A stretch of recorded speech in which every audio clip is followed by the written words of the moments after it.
ಹಾಗಿದ್ರೆ 50 ಸುದ್ದಿಗಳನ್ನು ಕ್ವಿಕ್ ಆಗಿ ನೋಡ್ತಾ ಹೋಗೋಣ. ಜಿದ್ದಾಜಿದ್ದಿನ ಕಣವಾಗಿರುವ ರಾಷ್ಟ್ರ ರಾಜಧಾನಿ ದೆಹಲಿ ವಿಧಾನಸಭಾ ಚುನಾವಣೆಗೆ ಬೆಳಗ್ಗೆ 7 ಗಂಟೆಯಿಂದಲೇ ಮತದಾನ ಆರಂಭ ಆಗಿದೆ. 70 ಕ್ಷೇತ್ರಗಳಿಗೆ ಒಂದೇ ಹಂತದಲ್ಲಿ ವೋಟಿಂಗ್ ನಡೀತಾ ಇದ್ದು ಸಂಜೆ 6 ಗಂಟೆವರೆಗೂ ಮತದಾನಕ್ಕೆ ಅವಕಾಶ ಇರುತ್ತೆ. ಫೆಬ್ರವರಿ 8ರಂದು ಮತ ಎಣಿಕೆಯಾಗುತ್ತೆ. ಮಾಜಿ ಸಿಎಂ ಅರವಿಂದ್ ಕೇಜ್ರಿವಾಲ್ ಸೇರಿ ಘಟಾನುಘಟಿಗಳ ಭವಿಷ್ಯವನ್ನ ಮತದಾರ ಪ್ರಭು ಬರೆಯಲಿದ್ದಾನೆ.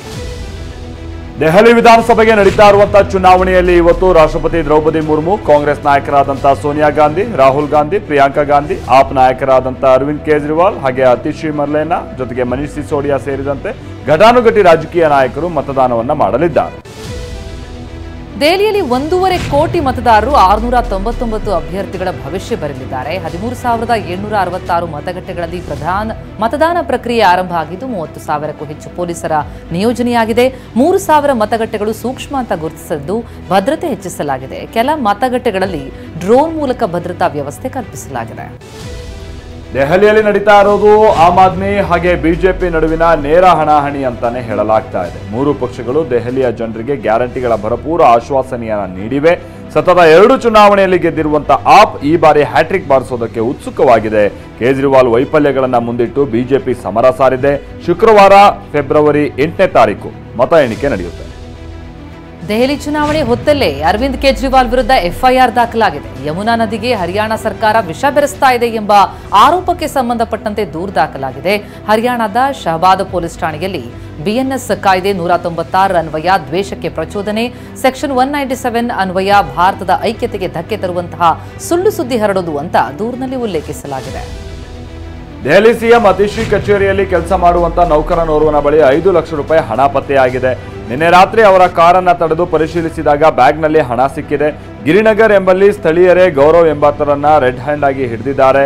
ಮತದಾರರಿಗೆ ಹಂಚೋದಕ್ಕೆ ಈ ಹಣವನ್ನ ಕೊಂಡೊಯ್ಯಲಾಗ್ತಾ ಇತ್ತಾ ಅನ್ನುವಂಥದ್ರ ಬಗ್ಗೆ ಪೊಲೀಸರು ತನಿಖೆ ನಡೆಸ್ತಾ ಇದ್ದಾರೆ. ಆದ್ರೆ ಇದು ಷಡ್ಯಂತ್ರ ಅಂತ ಎಎಪಿ ಆರೋಪಿಸಿದೆ. ನಡುವೆ ಪ್ರಧಾನಿ ಮೋದಿ ಪ್ರಯಾಗ್ರಾಜ್ನ ತ್ರಿವೇಣಿ ಸಂಗಮದಲ್ಲಿ ಇವತ್ತು ಪುಣ್ಯ ಸ್ನಾನ ಮಾಡಲಿದ್ದಾರೆ. ಬೆಳಗ್ಗೆ 11ಕ್ಕೆ ತ್ರಿವೇಣಿ ಸಂಗಮದಲ್ಲಿ ಮಿಂದೇಳಲಿದ್ದಾರೆ ಎನ್ನಲಾಗಿದೆ. ಭದ್ರತೆಗಾಗಿ ಅರೆಸೇನಾ ಪಡೆ ಸಾವಿರಾರು ಪೊಲೀಸರನ್ನ ಕೂಡ ನಿಯೋಜಿಸಲಾಗಿದೆ. ಲೋಕಸಭೆಯಲ್ಲಿ ರಾಹುಲ್ ಗಾಂಧಿ ಮಾಡಿದಂತ ವಾಗ್ದಾಳಿಗೆ ಪ್ರಧಾನಿ ಮೋದಿ ತಿರುಗೇಟನ್ನ ನೀಡಿದ್ದಾರೆ. ರಾಷ್ಟ್ರಪತಿಗಳ ಭಾಷಣದ ಮೇಲಿನ ವಂದನಾ ನಿರ್ಣಯದಲ್ಲಿ ಮಾತನಾಡಿದಂತ ಮೋದಿ, ಬಡವರ ಗುಡಿಸಲುಗಳಲ್ಲಿ ಫೋಟೋ ಸೆಷನ್ಗಳನ್ನ ಮಾಡುವ ನಾಯಕರುಗಳಿಗೆ ಸಂಸತ್ತಿನಲ್ಲಿ ಬಡತನದ ಬಗ್ಗೆ ಚರ್ಚೆ ಮಾಡುವುದು ಅತ್ಯಂತ ನೀರಸವಾಗಿರುತ್ತದೆ ಅಂತ ಕಿಡಿಕಾರಿದ್ದಾರೆ.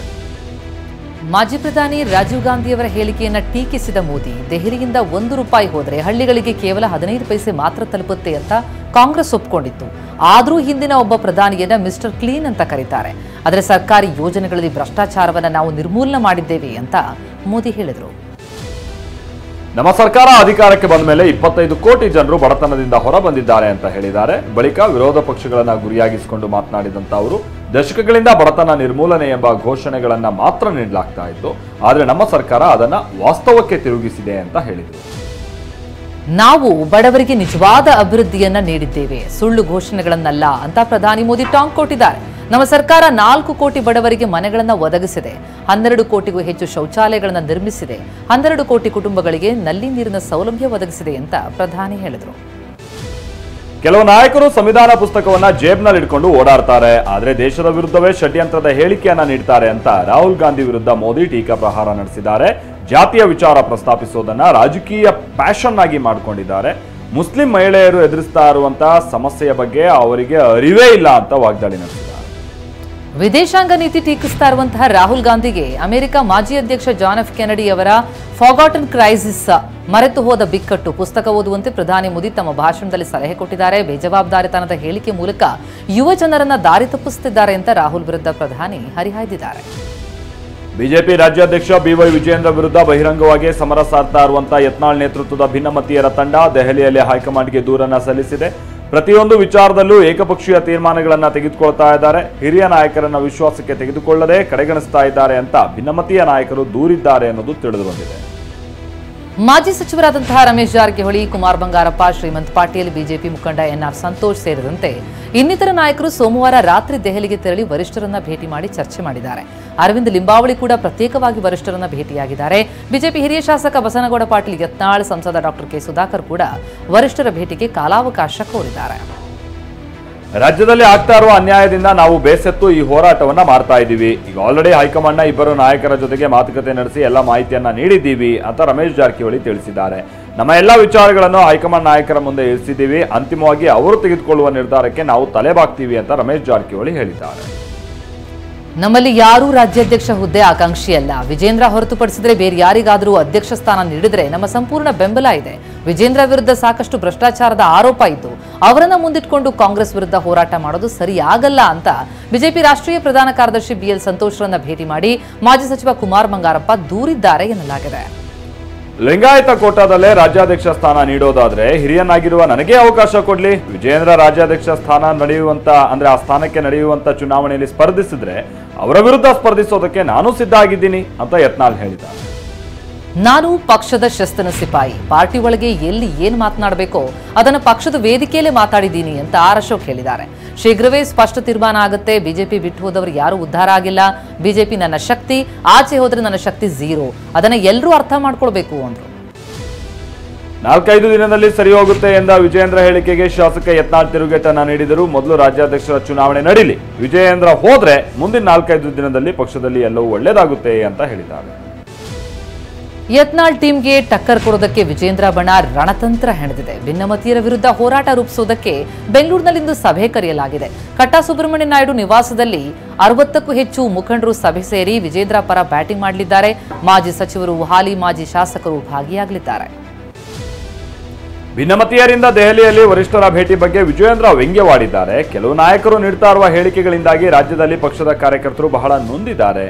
ದಿಲ್ಲಿಯಲ್ಲಿ ನಮ್ಮ ಪಕ್ಷದ ವರಿಷ್ಠರ ಎದುರು ಅವರು ಅದು ಏನೇನು ಹೇಳಬೇಕೋ ಎಲ್ಲವನ್ನೂ ಹೇಳ್ಕೊಳ್ಳಿ, ನಾನು ವರಿಷ್ಠರ ಸಂಪರ್ಕದಲ್ಲಿದ್ದೀನಿ ಅಂತ ಹೇಳಿದ್ದಾರೆ. ದೆಹಲಿಯಲ್ಲಿ ಬಿಜೆಪಿ ಭಿನ್ನಮತೀಯರ ಗುಂಪು ಬೀಡುಬಿಟ್ಟಿದೆ. ಮತ್ತೋರ್ವ ಬಂಡಾಯ ನಾಯಕ ಮಾಜಿ ಸಂಸದ ಜಿಎಂ ಸಿದ್ದೇಶ್ವರ್ ಕೂಡ ದೆಹಲಿಗೆ ತೆರಳಿದ್ದಾರೆ. ದೆಹಲಿಗೆ ತೆರಳು ಮುನ್ನ ಪ್ರತಿಕ್ರಿಯಿಸಿದ ಅವರು, ಒಬ್ಬೊಬ್ರು ಒಂದು ಹೇಳಿಕೆ ಕೊಡಲ್ಲ, ಯತ್ನಾಳ ನಮ್ಮ ಲೀಡರ್, ಅವರು ಏನ್ ಹೇಳ್ತಾರೋ ಅದನ್ನೇ ನಾವು ಹೇಳ್ತೀವಿ ಅಂದ್ರು. ವಿಜೇಂದ್ರ ರಾಜ್ಯಾಧ್ಯಕ್ಷ ಸ್ಥಾನದಿಂದ ಇಳಿಬೇಕು, ಅವರನ್ನ ಮುಂದುವರಿಸಿದ್ರೆ ನಾವು ಒಪ್ಪಲ್ಲ ಅಂತ ಬಿಪಿ ಹರೀಶ್ ಹೇಳಿದ್ದಾರೆ. ದಲಿತ ಸಚಿವರು ದೆಹಲಿಗೆ ಹೋಗೋ ವಿಚಾರವಾಗಿ ನನಗೆ ಗೊತ್ತಿಲ್ಲ, ನಾನ್ ದೆಹಲಿಗೆ ಹೋಗ್ತೀನಿ ಅಂತ ಹೇಳೇ ಇಲ್ಲ ಅಂತ ಬೆಳಗಾವಿಯಲ್ಲಿ ಸಚಿವ ಸತೀಶ್ ಜಾರಕಿಹೊಳಿ ಹೇಳಿದ್ದಾರೆ. ಅವರು ದೆಹಲಿಗೆ ಹೋಗೋದಾದ್ರೆ ಹೋಗ್ಬೋದು, ರಾಜ್ಯದಲ್ಲಿ ಸಿಎಂ ಬದಲಾವಣೆ ಕುರಿತು ನನಗೆ ಗೊತ್ತಿಲ್ಲ, ಪಕ್ಷಕ್ಕೆ ಧಕ್ಕೆ ಆಗೋ ಹೇಳಿಕೆ ನೀಡದಂತೆ ವರಿಷ್ಠರು ಸೂಚಿಸಿದ್ದಾರೆ ಅಂತ ಹೇಳಿದ್ರು. ಇನ್ನೊಂದ್ ಕಡೆ ಸಚಿವ ಪರಮೇಶ್ವರ್ ದೆಹಲಿಗೆ ತಾವು ಯಾವುದೇ ನಿಯೋಗ ಕರ್ಕೊಂಡು ಹೋಗ್ತಾ ಇಲ್ಲ ಅಂತ ಹೇಳಿದ್ದಾರೆ.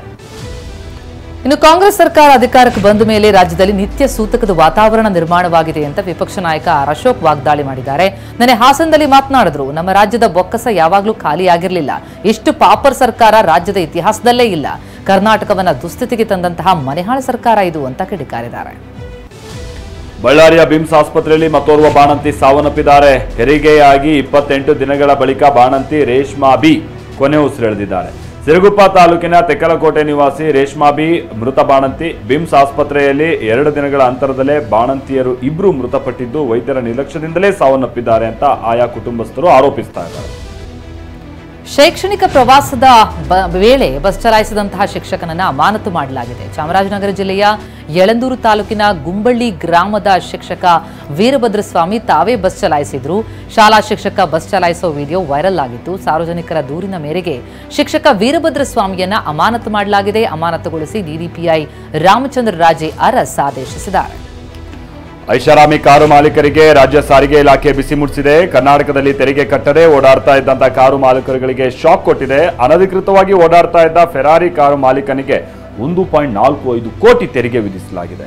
2023ರ ಸೆಪ್ಟೆಂಬರ್ನಲ್ಲಿ ಮಹಾರಾಷ್ಟ್ರದಲ್ಲಿ ಕಾರು ನೋಂದಣಿಯಾಗಿತ್ತು. ನಂತರ ಕಾರಣ ರಾಜ್ಯಕ್ಕೆ ತಂದು ತೆರಿಗೆ ಕಟ್ಟದೆ ಅನಧಿಕೃತವಾಗಿ ಓಡಾಡಿಸಲಾಗ್ತಿತ್ತು.